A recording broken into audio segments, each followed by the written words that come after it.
Well, that was screwed up, folks. Welcome to the show. I'm Fred McMurray. It's 2 p.m. Pacific. It's Thursday, which means this does have to be...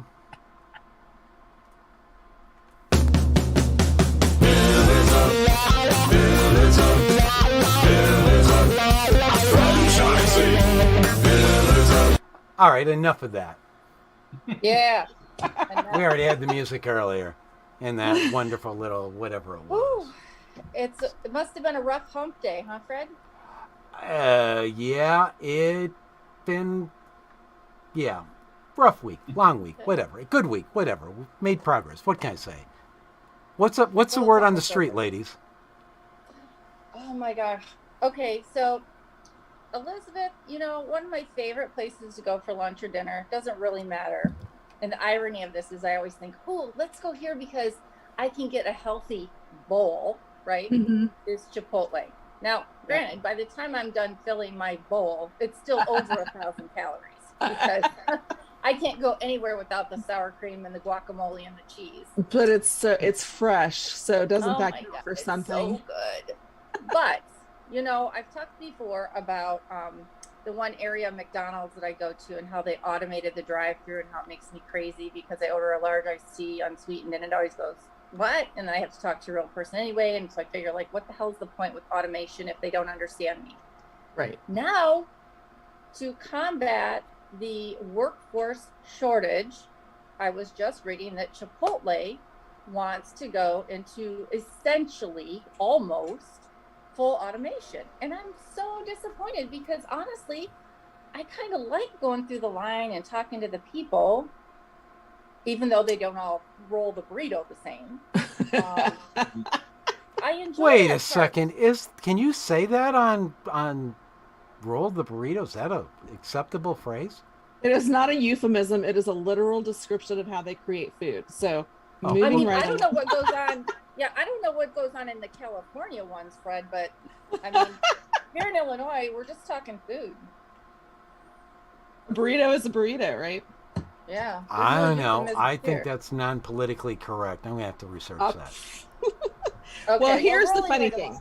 Here's the interesting thing, Kristin. When we were talking about this, I went to look up what they were doing. And what I came across was this long list of articles about Chipotle and automation and labor shortages and their philosophy of business.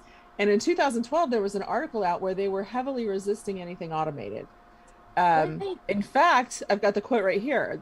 The quote is, "I hope the experience of coming into Chipotle and ordering on the line is substantially superior to ordering on the phone. There's all this communication as you watch what's being made." So that was part of their business model, was to have people in the line, seeing the fresh food, making it customized, to what you wanted. So that was where they were going. And then in the next iteration of Google searches, it starts showing them struggling with worker shortage like every other business is. And they started to offer, they started talking about, it's all about our people. It's people. They started offering educational benefits, more higher compensation. They had more, they were sending kids to school and not having them pay interest. They were going to pay for all these things, trying to create that incentive for them to work. And then the third phase, when you look through the history of it, it seems to be that they're now having to embrace this automation because they still aren't having the workers. And isn't it sad? Because, we've talked several times about it's not about the money, it's about the why, and it's about something bigger than just the wage. And so one would think, in theory, and certainly when I was around the age that I would probably most be interested in working at Chipotle, having somebody help me pay for my schooling is huge. Yeah. And maybe what they need to do is offer it to people who are carrying student debt rather than trying to get kids who are currently interested in going to school, try to get the folks that are carrying a debt and help them pay it off as they go. Maybe that would work. But yeah, I think it's probably indicative of, well, not only is it indicative of just the marketplace, the job market in and of itself, but it makes me nervous in terms of, though Chipotle is not a franchise, is this paving the way for franchise QSRs as we go? Are we going to see more automation? And I mean, I don't think this labor shortage is here to stay forever. I mean, eventually there are people who are going to need and want to go back to work. So then what happens? We've replaced people with automated. Well, AI. and you know, that's one of the biggest fears of I think older generations looking to where we are now, was that everything would be automated and automated people out of jobs. And here we are, because of the the labor shortage, for whatever reason, people aren't engaging with these offers of benefits and things like that. So it's an interesting, weird thing, but it was really weird to look at the long history in Google search and see the evolution of their change. I just want to point out that you said older, and I did just hit 50, but the fact that you put me in the older and 50 category, I'm going to try not to be upset because we're there together. We are almost exactly the same. But I was even thinking more of my parents' generation when they started assembly line things, or even before. Yes. When things became more and more automated throughout the Industrial Revolution and beyond. That's true. One of the fears was there were not going to be jobs for people. You look at the Jetsons and they have a robotic maid, right? So, I mean, it's an interesting thing as a collective to go through all of these changes. And then they're basically being forced into it, because that was not one of their core values to start. Right. Well, and so what are they supposed to do? Yeah. And the other thing about this is, along with the automated processes comes no cash, right? That was one of the big things. It's going to be a cashless, is how they're testing it anyway. Mm-hmm. And that has become more and more frequent. I remember going into places and they're like, sorry, it's cash only. And I'm like, oh man, all I have is a debit card. And now it's the opposite, where it's like, listen, if you don't have a debit card, we can't take cash. And I'm like, well, what the heck? So it's very interesting. And, I hope that Chipotle will remain nimble, so that as things kind of tilt back the other way, they can pivot yet again if they need to. But this will certainly be interesting. And so if you happen to be in one of those markets where they're testing it out, don't be shocked. Make sure you carry your debit card, or that you have your app on your phone, because who knows, it might be, Google or Apple Pay or Chipotle app only, which my son will be happy with. You get extra points for using their app. Free burritos, So, well, and here's the thing: if you've had an experience where you've been through automated QSR service, or if you are in that industry and you want to call in and give us your opinion on this, our number is 323-580-5755. So give us a call. We'd love to hear your 2 cents. Awesome. Thank you. Does this mean it's time to go to see our guest? Let's do it. It does. It does. All right, folks, let's go. Hey, hey. Hey, we got a great guest today. Welcome to the show, Jeff Schonberg. Hello. And Jeff has been in the franchise development executive for the past 20 years, and he's owned his own franchise for the past 11. And he assists individuals in the decision-making process, as franchising is the correct way for them to follow. So welcome to the show, Jeff. Thank you. Thank you for having me. Appreciate it. Nice to see you again. Yes, Kristin. Thank you. Let's talk all about your brand today.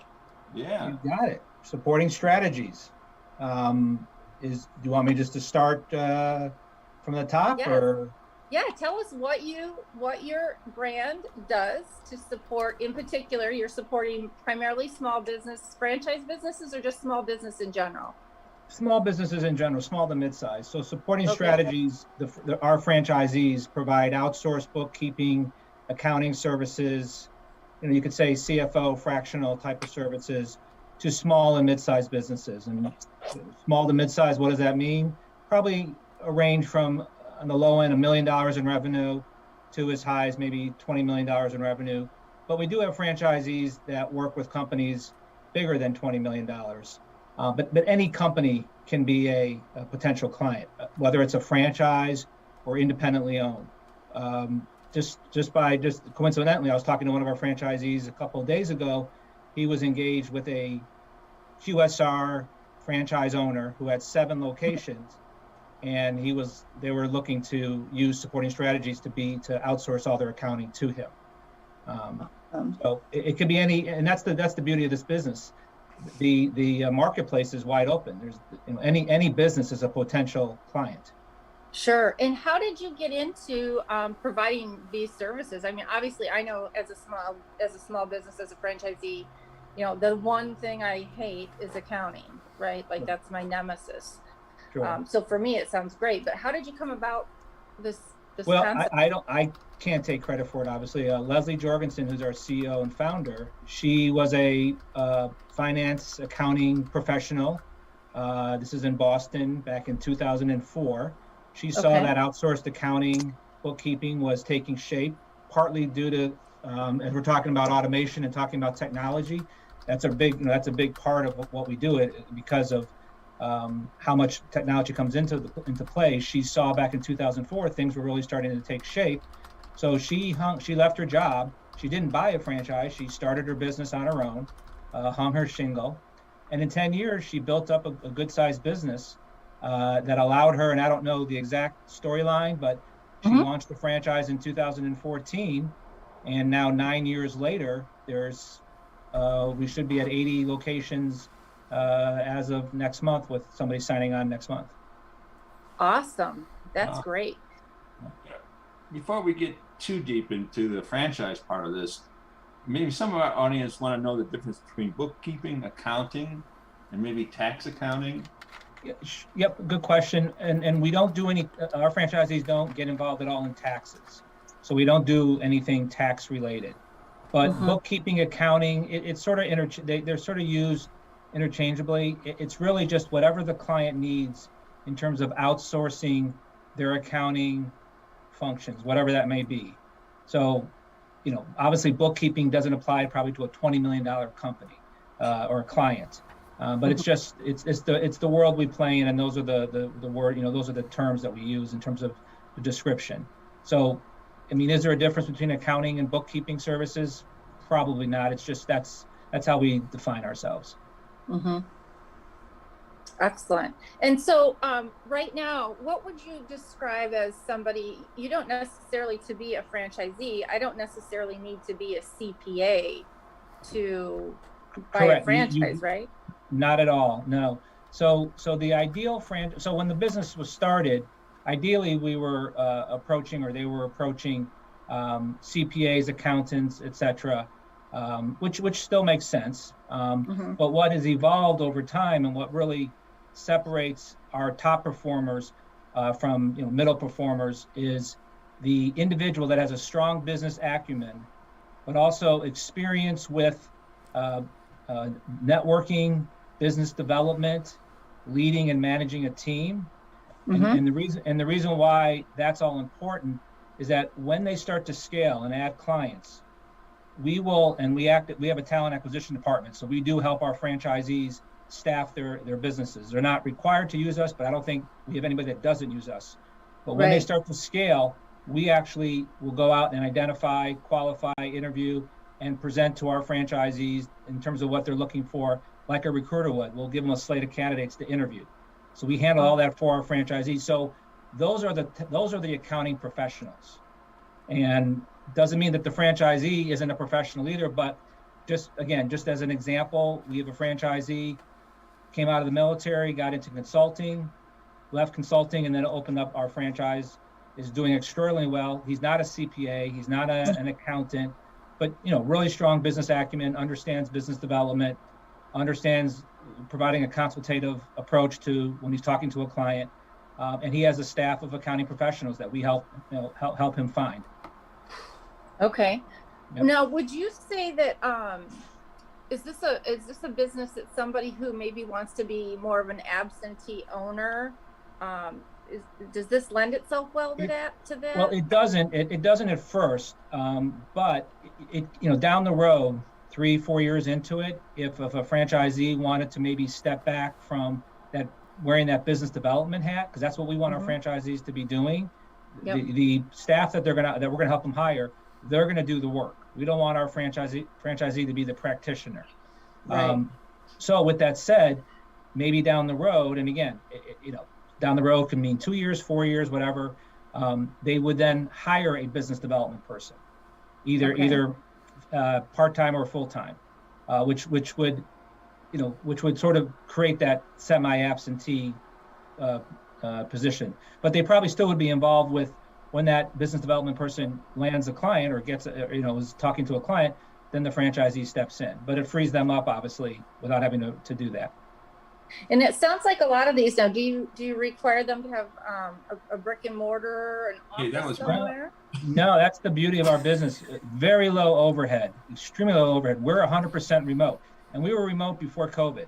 So this isn't a pivot or anything like that. All of our franchisees work out of their homes. All of their staff work out of their homes. There's no very low overhead. There's no car or van to get to wrap. There's no inventory. There's no signage. It's a very low overhead business with a high margin. Our franchisees, on average, are experiencing a 40% gross profit margin, and that includes, and that's in our FDD, and that includes the 10% royalty and that office's labor cost. So the rest of the overhead, and this may sound silly, but internet, minor things. Their nets aren't far from the 40%. Nice. So not only can you start this business from your home, but you can continue to develop it pretty high without even leaving your home. Exactly. Other than our client acquisition strategy is based on building a referral network that we call evangelist network. So within your specific territory, within the franchisee specific territory, on a weekly basis, they might be going to a couple networking events, meeting with with accountants, CPAs, attorneys, anybody who works with businesses that can be a referral source. And that we always joke that the franchisees' advertising cost is a cup of coffee, because they're not spending money on advertising. They're meeting people and telling them what they do. And then with the snowball effect, they start to get referrals from that. They each have a website. We manage that website for them. It's search engine optimized. There's digital marketing that we'll do for them.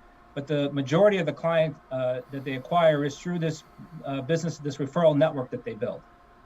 Wow. And then as they scale and get clients become referral sources. So I've got a couple questions for you. Sure. What are the top 3 things you're looking for in the FDD for a potential owner?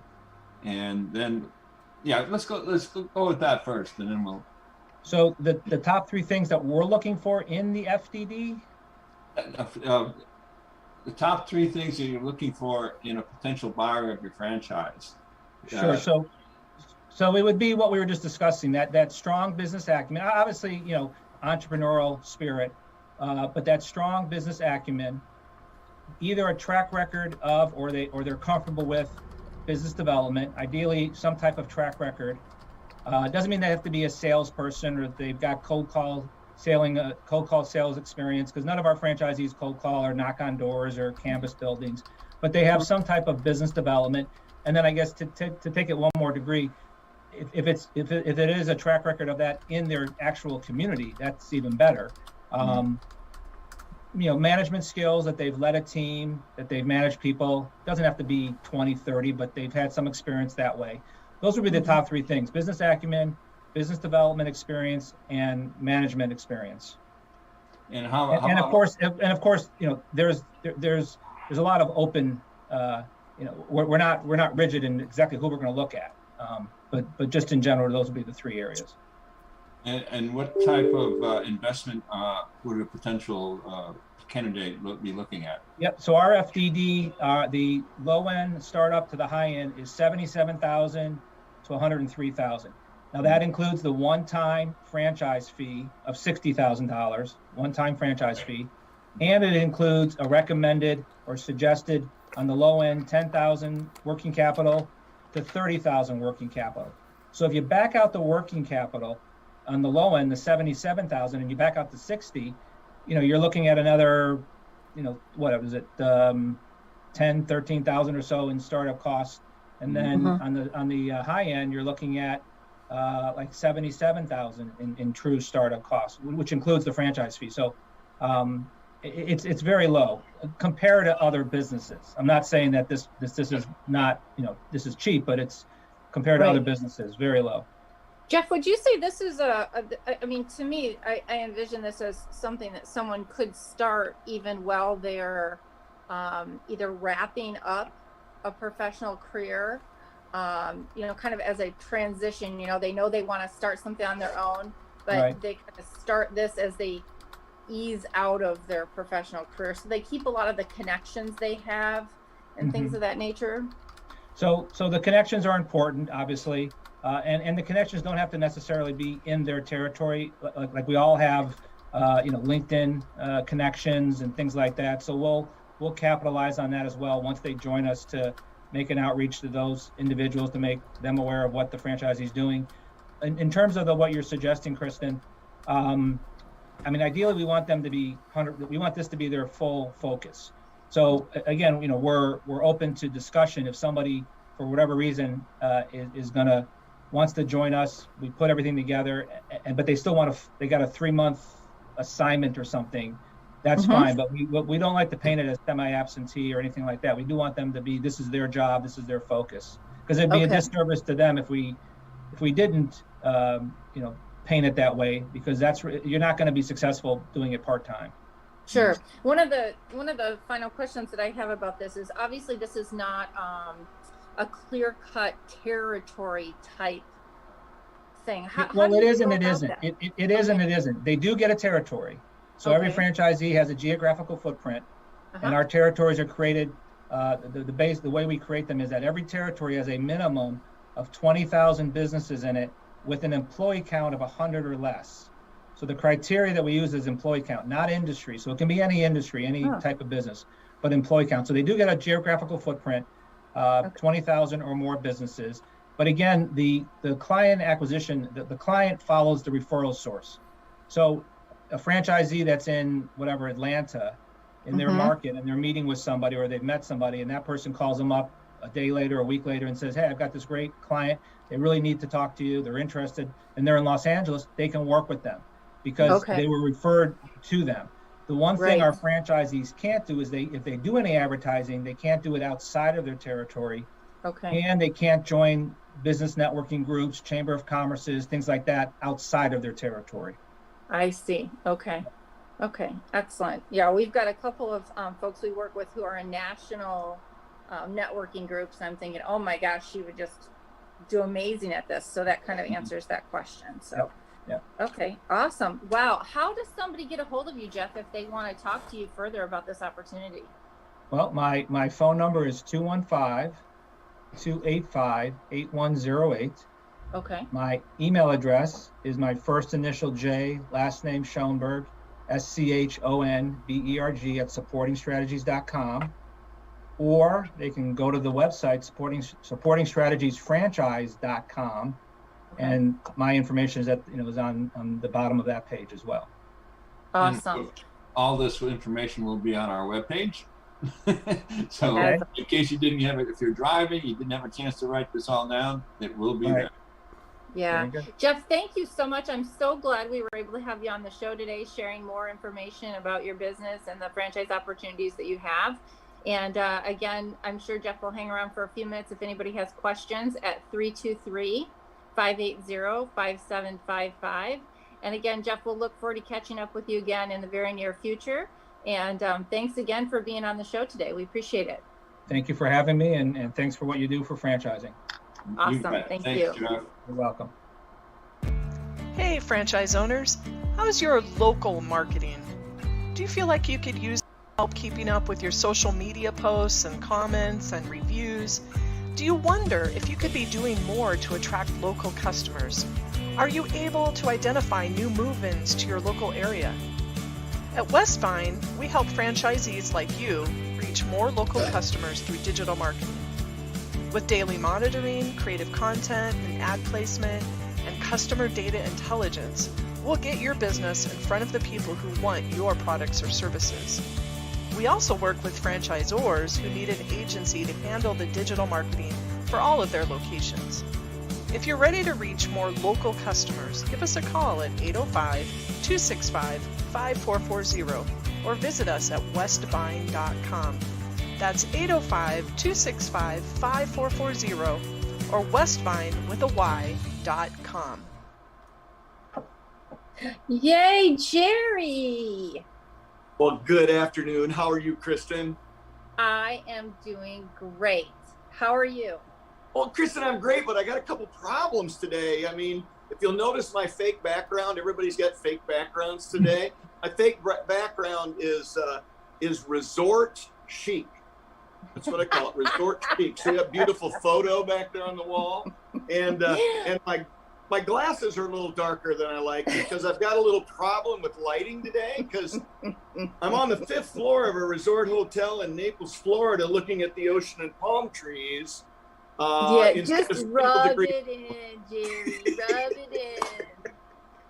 You know, we got to go, as a franchisee, you got to go to those educational events whenever you can. And that's what we've got going on this week. Yeah. So and it sucks when they're in the middle of winter in a beautiful place, doesn't it? I'm feeling sorry for everybody here. I'm trying to live it up enough so y'all can feel it from wherever you're at, okay? Right. Okay, good. All right. Well, let's just move right along.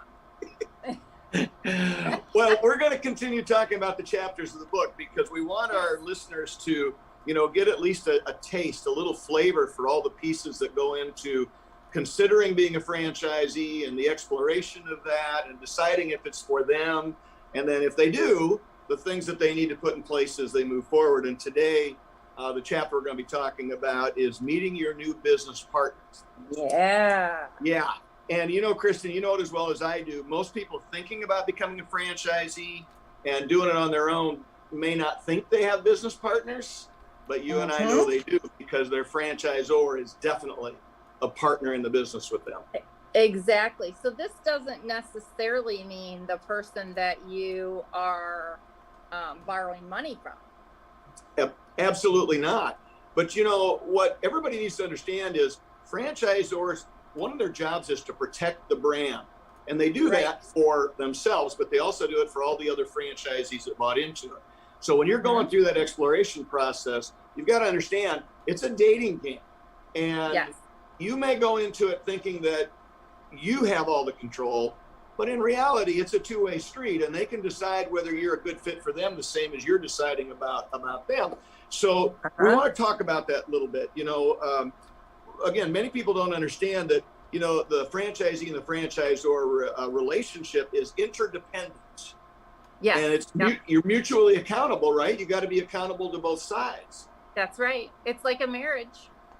It absolutely is. And before we go much further with that, remember 50% of the marriages end up not marriages. And we don't want that to happen in the franchise model. And since Laura has started coming on, I'm a little apprehensive talking about legal things, so I'll leave that to her. But I thought you were it is critical about talking about marriages, and I was like, really? Well, we can do that offline sometime too. But no, you need to understand when you buy a franchise, you're setting up an independent business, but it's also interdependent on the franchisor, and people need to understand that because, and I face this as a business coach every day, talking to franchisees who are mad at the franchisor for not doing certain things, fill in the blank. And many of them forget that if you go all the way back to the FDD and the discovery process and those kinds of things, it was very clear how, where the dividing lines were, who was going to do what was not. And in the era of joint employer, which we've talked about before, and we can revisit again, franchisors are further and further distancing themselves from anything to do with human resources and hiring and people issues. And in an era when staffing is an issue for almost everybody, that's the first thing right now that franchisees are complaining about that franchisors are not doing. But in reality, it's really not their job. So you need to understand, and I want to talk through the path, that relationship path, just a little bit. And this is another chapter, Kristin, that I can't do it justice in a few minutes. There's unbelievable amounts of information in it, but I'll try and hit some highlights. Sure. People are a part of that path.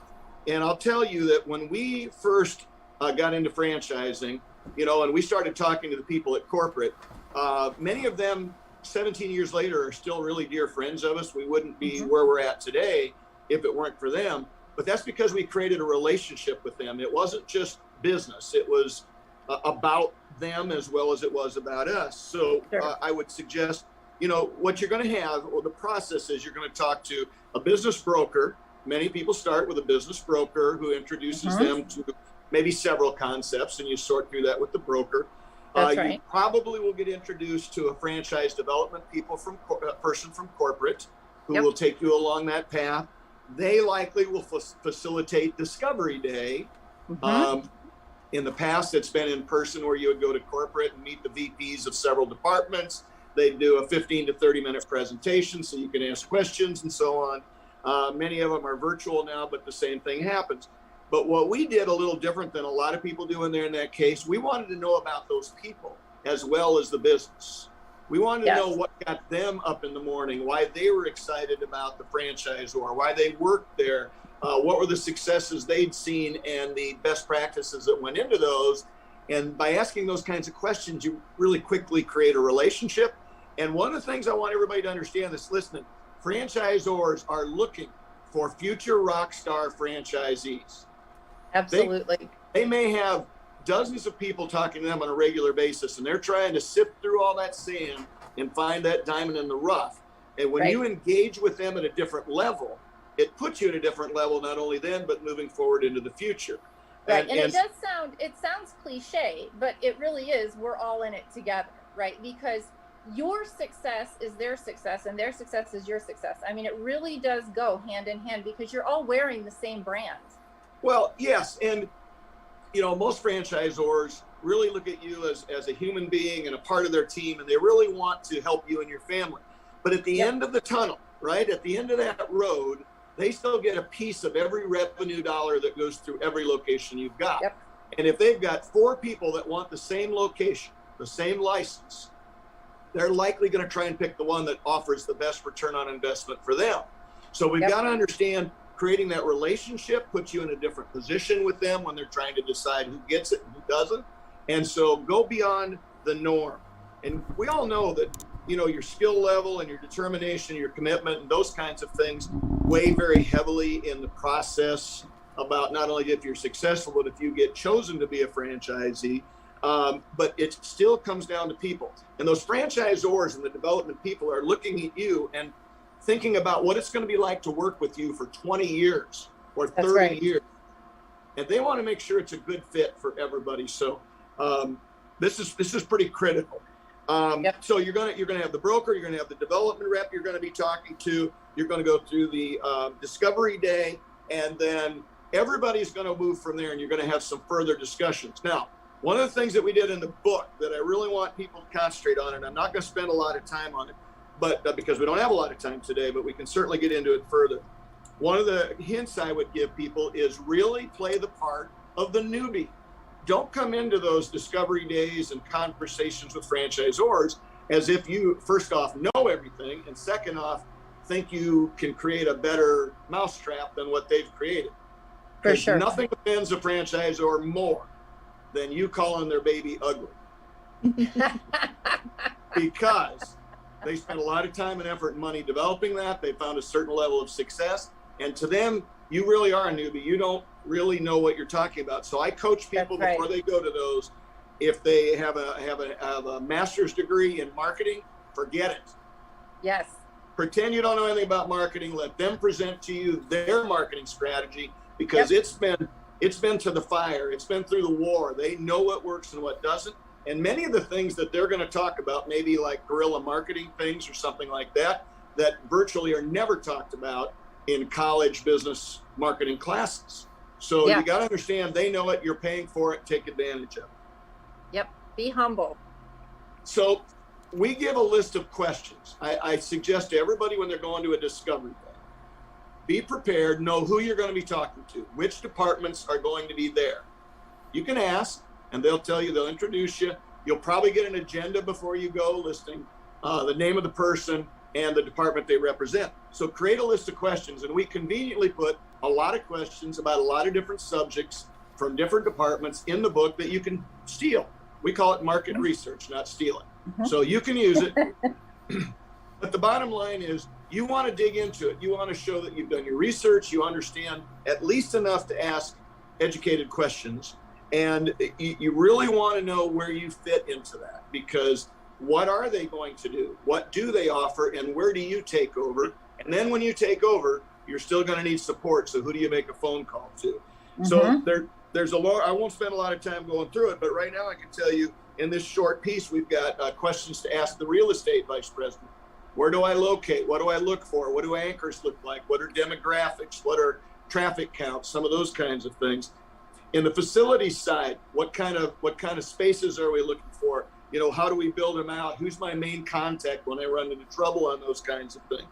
For recruiting and training, we already talked about the fact that's not their job, but they will be able to give you leads, maybe to third-party vendors that they've vetted that will help with that, or different avenues that you can pursue to find those people. Marketing, of course, will be huge, and they'll have a VP of marketing that can talk to you about what works in their brand that's different than everybody else. And then, of course, operations. So understand there's a process. This is, in my opinion, one of the most critical chapters in making that decision about the right one, because people you're going to be married to for some period of time. So you got to make sure it's a good fit, and you got to get your questions answered. Excellent, Jerry. So let me recap what I've written down, because you know I'm a crazy note writer. So I've got in this chapter the highlights, and again, spend time in this chapter. Get out your highlighters, get out your page flags. This is the chapter that will teach you about building lifelong relationships. Don't think that just because you have money, that franchisor is going to award you a franchise. It's deeper than that. It has to be a win-win situation for everybody. Don't walk in thinking that your experience or your degree is going to win them over. You need to be humble. Be prepared at Discovery Day. Know who you're going to meet with, and start to build a resource list of who to go back to when you need help, because inevitably there will be times that you're going to need to pick up the phone and make a phone call or drop an email to somebody for some help. And again, remember to spend time in this chapter so that when you go, you are prepared. Put your best foot forward. And remember, again, you are interviewing for them just as much as they are interviewing for you. So this has got to be, it really does have to be a marriage. And, you know, I want to point out that, you know, I am still the broker that helped me buy my business. Welcome to Blog Talk Radio. Please hold and you will be able to listen to the show. When we started doing pillars, I follow her on Facebook. But the development gentleman that I had at Molly Maid is your CEO now at Great Clips. I'm muted. Rob Goggins. I mean, fantastic people. And those are, you know, the people that Ray and I had at Molly Maid are now at Lash Lounge and Franworth. And that's what we're talking about. It is a close-knit community. So make those connections, because they will follow you through franchising. So I think that's great, Jerry. And I did get through this chapter. I really enjoyed it. And I really hope people take time with the book. And I can't emphasize enough highlighters and page flags. I'll tell you own it. This, I don't care if you buy it or not. I literally, you don't make a lot of money on books. I'm just going to be upfront with everybody. But the fact is, the information in here, even in just one chapter, will save you tons of money, immense amounts of headache, and lots of time. So consider it.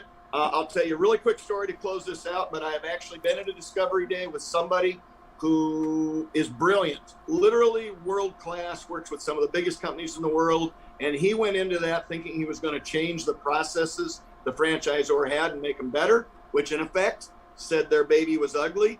He did not, even though he had money and experience and all kinds of cool things, did not get accepted as a franchisee. So word to the wise.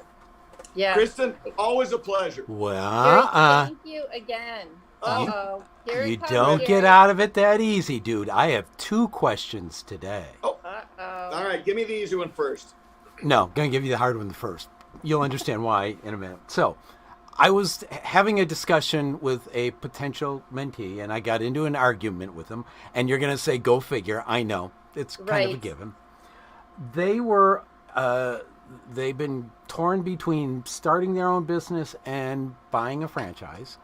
And their thing was, I really don't buy a franchise. I lease a franchise. So, how is it different between leasing it and buying it? What would you say to that? That's a great question. You know, and that person just has a different take on it. In effect, you buy a license for a period of time when you buy a franchise. 5, 10, 20 years, depending on what the franchisor lays out. So if you want to look at it from that standpoint, sure, you're leasing it, and they could always, you know, not renew your license at the end of that period of time. But I will tell you this, franchisors will not do that because you are the pot of gold at the end of the rainbow. You're going to continue to send them royalty money all the time. So if you're successful, they're going to keep you forever. They're going to actually renew ahead of time to keep you involved. Yep. They're going to go overboard to make sure you have opportunities. And you do not get that when you go into business for yourself, by yourself. So I understand what they're saying. I disagree with it wholeheartedly. I believe, as we talk about in this show all the time, that having the peer group support that you have with franchising is worth whatever you got to pay. And that's beyond the support that you get from the franchisor themselves. So great question. Yep. We disagree. I would not get in an argument because you don't win those, Fred, but I would change their mind. I just enjoy arguing. So now for the second question. It's the easy one, and you'll know why. Rumor has it that you are going to be in San Diego at the end of this month at the IFA convention. So the question is A, it's a two-parter, will you have books there for sale? And B, will you be charging for autographs? The question to A is yes. We will have books there for sale. We will have a book signing table where people can come in and we can talk about what's in the book and give them some guidance and sign them and all those kinds of things. So yes, I'll be there. I'll be very engaged at IFA this year, partially because the book came out. So I'll be there. I'll be happy to talk to anybody that shows up to catch up with me. And the last question, which you didn't bring up, is this a good time to buy a franchise? And guys, you're not going to get me to change my answer on this. People are leaving corporate America. They're looking for a difference in their lives. They're looking to take control of their lives and live a better life. And franchising is the number one way to do that. But you do need help to make it to the top. So yes, do it. I would say do it sooner rather than later. And you've got mentors on this show or mentors close to you. Find some help. Signing off for this week, folks. Thank you, Jerry. Laura, how are you? I'm doing really well. Thanks for having me. Awesome. Welcome again to Laura Liss. Laura is our legal advisor on the show again this week. And Laura, I understand today we're going to be talking about marketing requirements in that big, fat franchise disclosure document. Absolutely. So, there's a few different types of marketing, right? A few different times that franchisees are thinking about, they need to be thinking about what they are going to put forward in their business. And I think, I tell every franchisee this, when I do my review meetings, when I review FDDs for clients, okay, the last thing I put on my review checklist, okay, every time, because we talk about everything. We talk about the whole FDD, we talk about their business, their financing.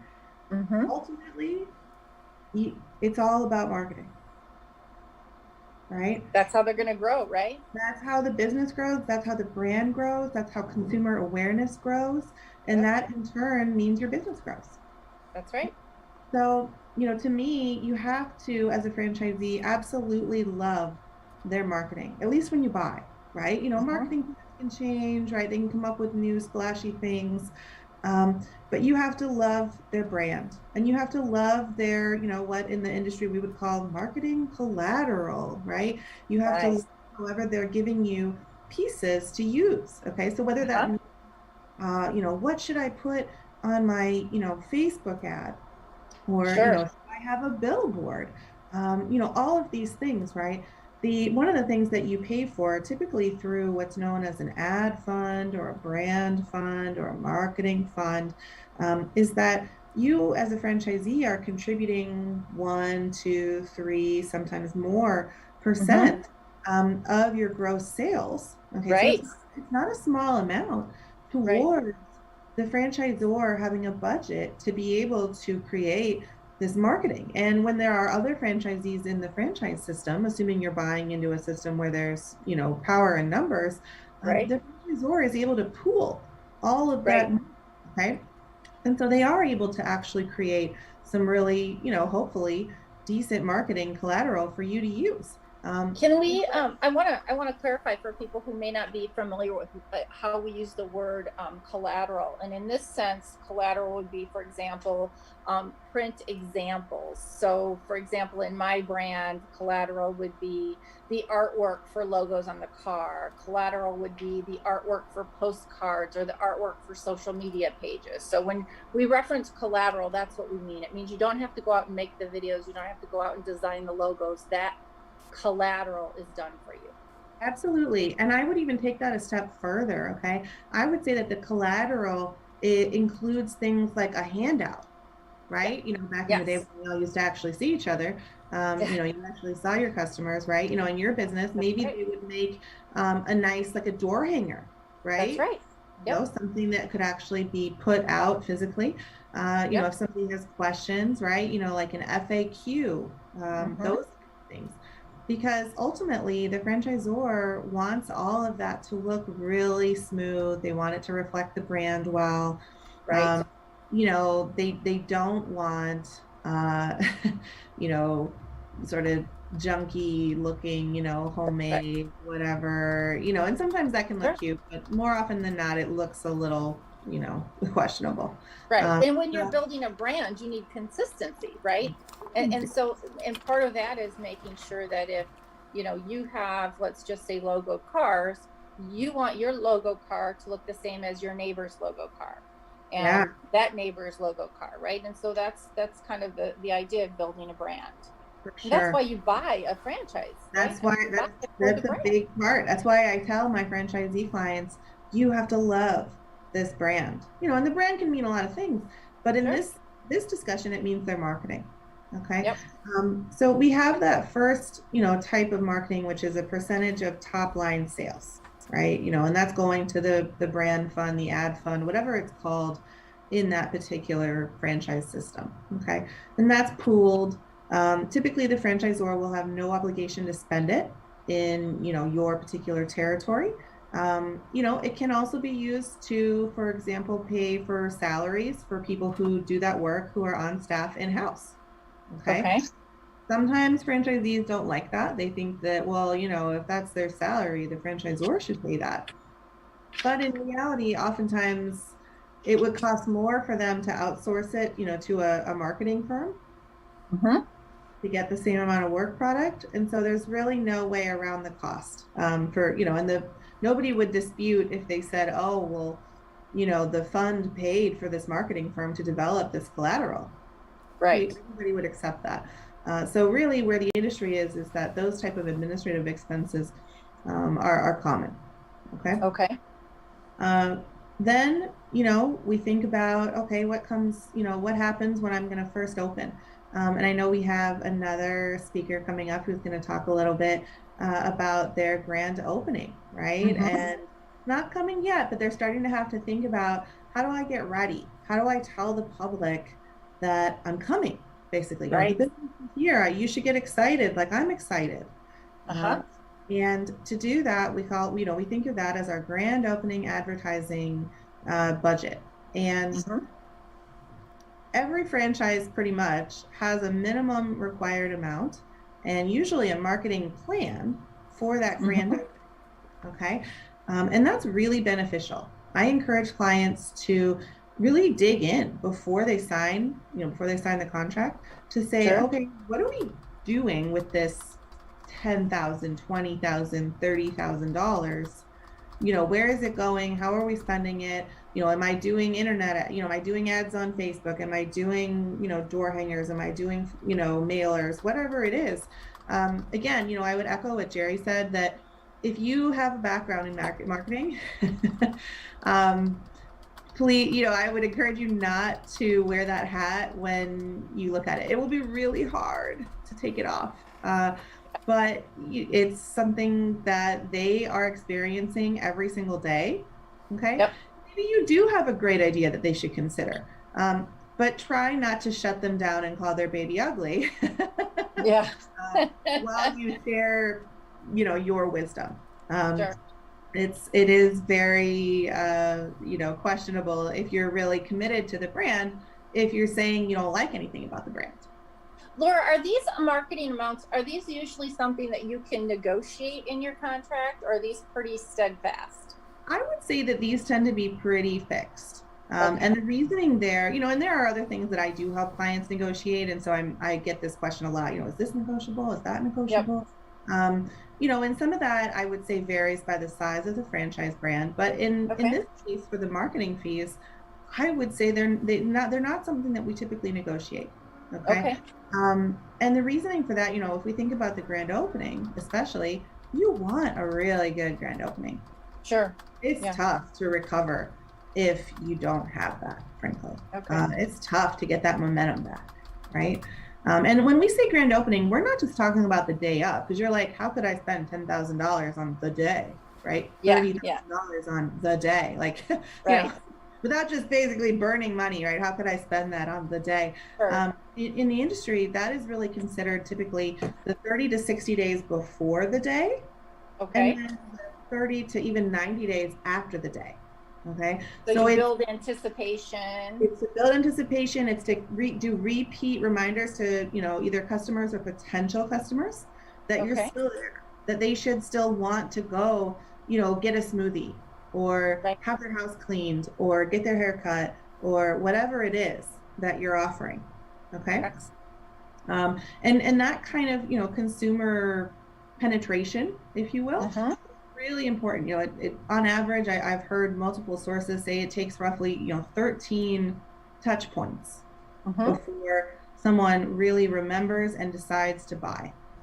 And maybe it's a smaller purchase, but if it's something, more expensive, that will take that. Now, I've heard of franchisors requiring people to use very specific marketing vendors, and some don't. Do you find one to be more, we'll use advantageous, cumbersome? What are your thoughts on that? Cons of each approach. And there are pros and cons of each approach. When it is a mandatory marketing vendor, usually that means that it's a very streamlined plan. So that's a pro, right? Because otherwise, if you didn't have someone like that, and they said, okay, well, you need to spend, $10,000 on social media advertising. And maybe they would give you, the stock images, and they would give you the stock text to use and that kind of thing. But they wouldn't necessarily tell you how to place it, or, that is a big detriment if they don't do that. That's a problem, because you don't know how to place it. I mean, I know just enough about Google Ads to be dangerous, but I'm not anywhere near an expert. And most franchisees are never going to be an expert. That's somebody else's job, right? So it is advantageous to have at least a preferred vendor. Sometimes there will be a designated vendor, but preferred is usually normal. And sometimes the franchisor will even say, for grand opening in particular, you pay that to us, and we will go out and spend it on your behalf. Okay, interesting. Very good. Okay, great. Anything that we should be watching for when signing an FDD that is a red flag in the marketing? In the marketing section, I think that, they need to have that comprehensive plan that they can speak to about how are you going to spend this, and how do they spend it? Like, what are they doing with the money that you pay them? Right? They should be giving you samples, or showing you what other franchisees are doing. I think that, if you are uncomfortable with, a high administrative cost, like many franchisees are, that is very clearly spelled out. So you can, or I can, check for that in the FDD, and that may be a red flag, depending on your comfort level. Awesome. Thank you so much, Laura. We look forward next week to some more legal tips as we break down the FDD process, reviewing that, and more franchising fun facts as it pertains to the legal issues. Thank you. Excellent. Laura Liss, thank you again. All right, jam-packed show so far and more to come. First, I want to remind everyone how to buy Jerry's book. The website is liveit2ownit.com. That is liveit2ownit.com. We'd also like to thank our sponsors for the show and the magazine, the Titus Center for Franchising, The Titus Center for Franchising is the only dedicated university center in the country focused on enabling students to master the principles of business franchising. To visit them, you go to pba.edu and look for Titus Center for Franchising. We're also welcoming the franchise show 247.com as a sponsor. They are a 24/7 exhibition platform. Pillars of Franchising has a virtual booth there. If you'd like to check us out and see what they are all about, go to franchiseshow247.com. Up next, we have David Kagjanich. Hey, David. Hey, Kristin. How's it going? So, good. Back after 2 weeks, right? So, yeah, I'm continuing this. Yeah, thank you. Continuing this journey of hurry up and wait. Right? So this is a good theme for all prospective franchisees to know that this is real life. That's why we're doing this segment, right? Yeah. So it really hasn't changed from the very first time I did this 28 years ago to now. I can temper it a little bit better, I think, is the biggest difference. I can temper it, where back then it was my first business. What's taking so long? Let's go build the place out, all those things. And now it's, we'll get to it. We're going to open. There's nothing to stress out about. It's going to get there, right? But it is still hurry up and wait. So it's, it's hard to give an update every single week or every even couple weeks, because you could say, wow, a lot happened, and really nothing happened. So over the last couple weeks, we found a contractor. They've applied for permits. Hopefully they get them soon so they can get started. We've ordered some of the equipment, and nervous about a lot of other equipment because of current delays of some things. So hopefully those things will come in. We've had some ups and downs with some potential hires, some we thought we had, then backed out, et cetera, et cetera. So those are all things that are normal. So what do we do now? Well, right now it's the same thing. So the contract is in motion. We've got ads running for hiring. So the next thing is something Laura had alluded to previously, and we're in, let's plan the marketing, right? Yep. And so similar to what Jerry's outstanding segment was, you start pulling together all these people that now are going to be the people who are going to help you build your business. Yeah. So, it's the corporate marketing manager, it's the outside marketing services team.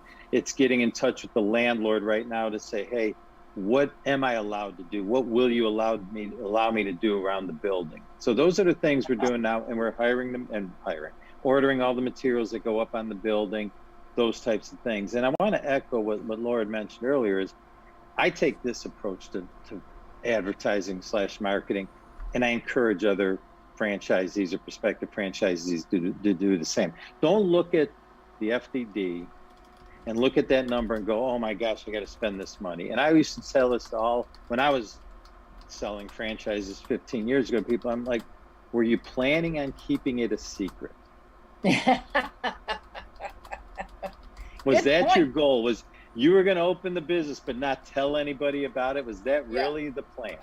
Yeah. So I always tell them, even now, I have a budget. I have a required budget, as Laura alluded to in the FDD. I won't even come close to meeting. I'll go way beyond that. Right. Because if we get off on the wrong foot, as she said, it's going to take a long time to recover. So I go over and above that budget. That is an investment. Don't look at that as a cost. That's an investment in your business. And if you don't invest properly there, you're going to get off to a slow start. Now, everybody's business is different, right? We're brick and mortar, so we need that. So our approach is going to be two different things. We're in a brand new market. Somebody may buy a franchise in an already ready-made market and may not need to do much branding. We have to brand like crazy. Yep. So even though billboards or certain things might not be in that grand opening required package, I'm exploring them right now because I need to get the word out and scream from the mountaintops, we're here, and get used to that name. Then we'll take a more targeted approach to generate leads, to get people to get trial and come into the place. So two different approaches on the grand opening. And then I want to address one thing real quick is the other thing. You have different strategies for different times, right? So it's grand opening, but ongoing, everybody's going to look at FDD and go, I have to spend 1% or 3% or 5%, and I have to do a co-op, whatever that case may be.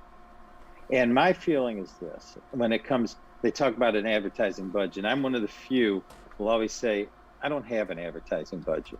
And everyone looks at me like I'm crazy. And I tell everybody, I says, if you were to put $1 in the bank and they guaranteed you were going to get $2 back, how often would you do that? Every single day, all day long. It's the same thing. So it's two approaches. If I know I'm going to run an ad and it's going to cost me $10,000, but I'm going to get the return I want on it, I'm going to do that over and over and over and over again until the next point, which is what I call the point of no return, where it doesn't make sense. Now you know where you're stopped. Now you can look at some different implements. So that's just my thoughts on marketing and things that have worked. Grand openings, different from ongoing. This day and age is much different than it was 28 years ago, and you have to be able to adapt and do what's best for your business. Sure. I think the good point, David, that you really made that I want to point out to people is because you are in a new market and it's a newer brand, that absolutely justifies spending more in that marketplace because you're not coming out with a household brand. Yep. So good points with that, things to consider when you're out there shopping for a franchise. David, thank you so much for sharing once again your journey with us. We look forward to hearing from you again in a couple weeks to see where you're at. And we really appreciate your feedback and your honesty in your approach to marketing. You got it. Anytime. Take care. Awesome. Thank you. All right, back one more time to wrap things up. We are still looking for sponsors. If you would like to sponsor the magazine or the show or both, please send me an email at elizabeth@pillarsoffranchising.com. We've got some great opportunities to get the word out. Our exposure is growing every single day with the team of people that we keep growing. So be sure to take part in that. If you have not subscribed to the magazine, the February issue is out. It is on the website at pillarsoffranchising.com.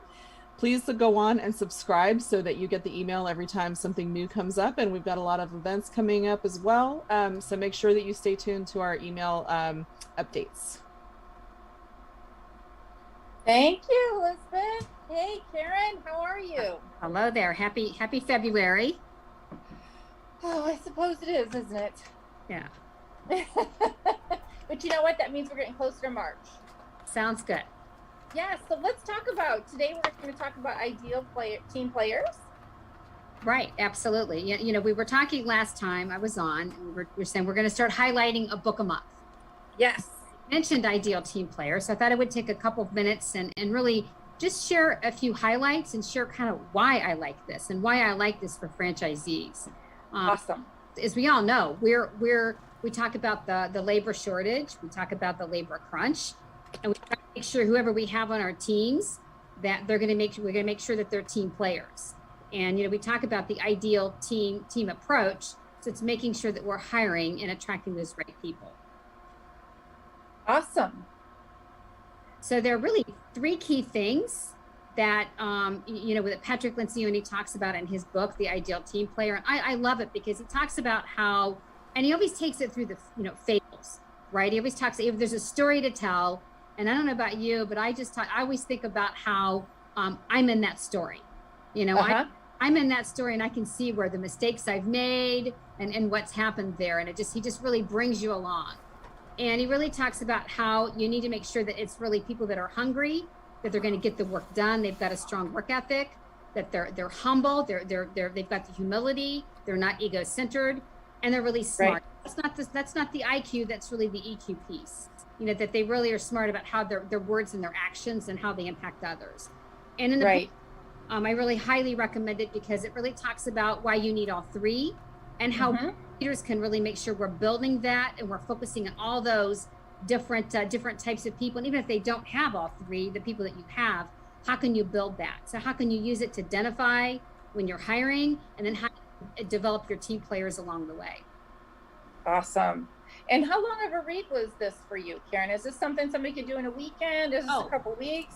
Absolutely weekend. It's a very easy read. And and if you don't want to read it, I think you can listen to it. And he even has a great couple of podcasts. He does a great TED Talk on this.